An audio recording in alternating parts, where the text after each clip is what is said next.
किसान भाइयों नमस्कार। दोस्तों, हमारी गेहूं की फसल में लगभग बालियां निकल चुकी है और कुछ वैरायटी है जिनमें बालियां निकलना स्टार्ट हुआ है। अब बालियां तो निकल चुकी है, बालियों का साइज कैसे बढ़ा है, दाने का साइज कैसे बढ़ा है, ये सारे कन्फ्यूज़न हमारे माइंड में चलते रहते हैं और इनके चक्कर में हम तरह तरह के टॉनिकों का भी छिड़काव करते हैं। मतलब हज़ारों लाखों रुपए खर्च कर रहे हैं हम।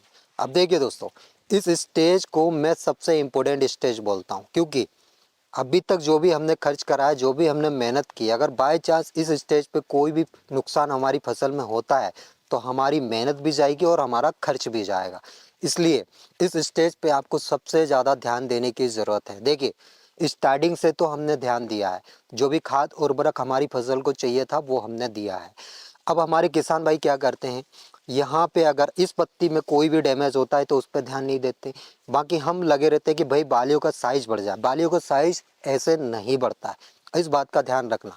अगर कोई बोलता है ना कि 1 फीट की बाली हो जाएगी, 2 फीट की बाली हो जाएगी, तो जो बाली का साइज है उतना ही रहेगा। सिर्फ होगा ये कि जो बालियों में जो दाने बन रहे हैं उसका साइज आप बढ़ा सकते हो। इसके अलावा बाली पूरी भर जाए उसके लिए आप टॉनिक का छिड़काव या खाद का छिड़काव कर सकते हो। अदरवाइज ऐसा कोई सा भी टॉनिक नहीं है दोस्तों जिससे बाली का साइज 1-2 फीट हो जाए।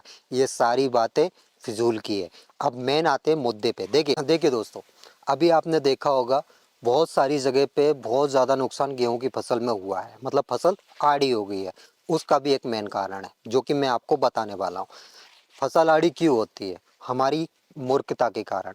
अब होता क्या है भाई, हमारी फसल में पानी चल रहा है, हमको नहीं पता है कि हाँ अब जो मौसम है वो बिगड़ने वाला है या फिर बारिश होने वाली है।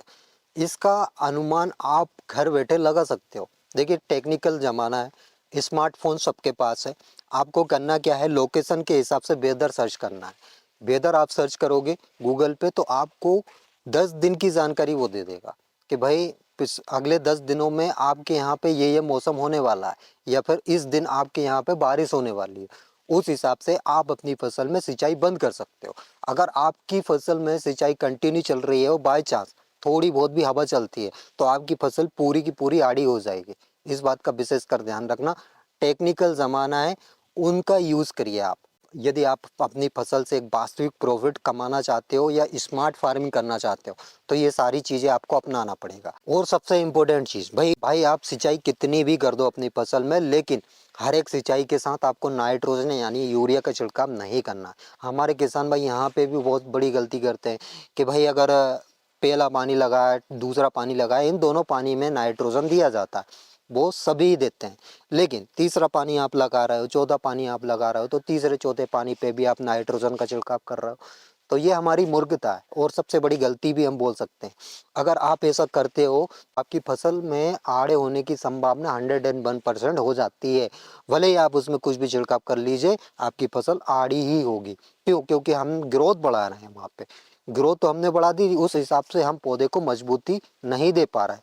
अगर आप नाइट्रोजन दे रहे हो तो उसी क्वांटिटी में फिर फास्फोरस दीजिए, फिर उसी क्वांटिटी में पोटास दीजिए, तो वहाँ पे खाद उर्वरक की रिकमेंडेशन बढ़ जाती है। तो वहाँ पे खाद उर्वरक हमको ज़्यादा देना पड़ता है और उस हिसाब से यदि उत्पादन की बात की जाए तो उत्पादन आपका उतना ही मिलेगा जितना आप पहले से दे रहे हैं। ज़रूरत से ज़्यादा और ज़रूरत से कम, ये दोनों ही हमारे लिए नुकसानदायक है। इस बात की गांठ बांध लेना और अच्छे से ध्यान रखना। आप कोई सी भी फसल लगा रहे हो, खाद और उर्वरक की उतनी ही मात्रा दीजिए जितनी पौधे को ज़रूरत है। अब देखिए दोस्तों, यहाँ पे आप देख रहे होंगे ये पत्ती आपको दिख रही है, ये नॉर्मली पत्ती नहीं है, ये सबसे ज़रूरी चीज़ है दोस्तों। अब इन पत्तियों पे हम ध्यान नहीं देते। अगर कुछ भी होता है तो बोले हो जाएगा, भाई बाली तो निकल ही गई है, अब इन पत्तियों का क्या करना, भूसा ही बनेगा, है ना? यही सोचते हैं ना हमारे अधिकतर किसान भाई, यही सोचते हैं। इसको फ्लैग लीफ बोला जाता है और 50% भोजन इस स्टेज पे इसी पत्ती द्वारा बनाया जाता है। मतलब भोजन जो मतलब पौधा जो भोजन बना रहा है ना अभी इस स्टेज पे, वो इसी से बना रहा है। अभी दिसंबर और जनवरी, इन दोनों माह में ब्लैक रस्ट ब्राउन रस्ट ये तो ठीक है दिसंबर माह में लगते हैं, लेकिन जो येलो रस्ट है वो अधिकतर जनवरी माह में ही लगता है। येलो रस्ट में क्या होता है कि आपकी जो पत्ती है फ्लैग लीफ, इस पे आपको पीला कलर का बुरादा टाइप का दिखेगा। तो आप समझ जाइए हमारी फसल में येलो रस्ट आ चुका है। कर सकते हो प्रोपेकोनाजोल या टेबुकोनाजोल, इनका आप छिड़काव कर दीजिए। यदि कोई फंगस जनित रोग या फिर कोई भी रोग आपकी फसल में दिख रहा है तो, क्योंकि भाई साहब देखो ये लास्ट स्टेज है, इसमें आप कोई भी लापरवाही करते हो या फिर ध्यान नहीं देते तो यहाँ से हमारा उत्पादन गिर जाएगा। अब देखिए ये जो बालियाँ है ना, इसमें जो दाने बन रहे हैं, अभी हमारी जो बाली है वो मिल्किंग स्टेज पे है। मिल्किंग स्टेज पे सबसे ज़रूरी चीज़ है पानी, है ना। पानी तो हम लगातार चला ही रहे हैं हमारी फसल में, लेकिन पानी आपको इस कदर भी नहीं चलाना है कि हमारे खेत में भरा ही रहे कंटिन्यू, ऐसा नहीं करना है। पानी आपको कम ही देना है, मतलब ज़रूरत के हिसाब से आपको पौधे को पानी देना है। दूसरी चीज़, इसके इस स्टेज पे सबसे ज़्यादा ज़रूरत लगती है फास्फोरस और पोटास की। फास्फोरस हमने इससे पहले दिया है, मतलब NPK 05234 प्लस बोरोन का छिड़काव हमने किया है। यदि जिन किसान भाइयों ने नहीं किया है तो वो अभी भी कर सकते हैं। NPK 05234 जिसमें 52% फास्फोरस होता है, 34% पोटास होता है। इसमें आप बोरोन भी प्लस कर सकते हो। इन दोनों का छिड़काव आप अपनी फसल में कर दीजिए, लेकिन एक बात ध्यान रखना, इन दोनों का अलग अलग घोल आपको बनाना है। NPK 05234 का अलग घोल बनाना है और बोरोन का आपको अलग घोल बनाना है। दोनों का घोल बनाकर आप सिंपली 150 लीटर अपने 1 एकड़ जगह में छिड़काव कर सकते हो। दूसरी चीज़, लास्ट स्टेज पे क्वालिटी वाला आपको गेहूं बनाना है या फिर गुणवत्ता अपने गेहूं की सुधारना है, तो उसके लिए आपको करना है पोटास का छिड़काव 0050। 0050 1 एकड़ के हिसाब से 1 किलोग्राम आपको लगेगा। 1 किलोग्राम आप 0050 लीजिए और 1 एकड़ में वही 150 लीटर पानी लेकर आप अपनी फसल में छिड़काव कर दीजिए। बस इन दोनों चीज़ों की ज़रूरत लगती है। देखिए पिछले कुछ रिकॉर्ड के अनुसार मैग्नीज, मैग्नीशियम इन सब की बहुत ज़्यादा कमी देखी गई है हमारी गेहूं की फसल में, लेकिन इनका डोज भी हमने अपनी गेहूं की फसल में दिया है और वो समय अब बचा नहीं है कि हम इन सब का छिड़काव करें। बाकी भाई साहब पोषक तत्व तो ऐसे है, गेहूं की फसल में सभी पोषक तत्वों की ज़रूरत लगती है, zinc, manganese, magnesium, nitrogen, phosphorus, तो ये सारी चीज़ें हम स्टेप बाय स्टेप देते आ रहे हैं। अब सिर्फ और सिर्फ पोटास की ज़रूरत लगती है तो पोटास भी हम दे रहे हैं, है ना। तो आई होप ये सारे कन्फ्यूज़न आपके दूर हो गए होंगे। अब मेन चीज़ आती है भाई साहब, कुछ वेराइटी रहती है जो ग्रोथ ज़्यादा ले लेती है, जैसे DVW की बहुत सारी वेराइटी है, करण वंदना है, ऐसे GW 513, ये क्या है, ज़रूरत से ज़्यादा ग्रोथ ले लेती है। और यदि आपने समय पे पानी दिया है, समय पे खाद उर्वरक आपने सही मात्रा में छिड़काव किया है, तब भी ये वेराइटी ग्रोथ ले लेगी। मतलब इनका 101% है कि ये ग्रोथ लेनी ही लेनी है।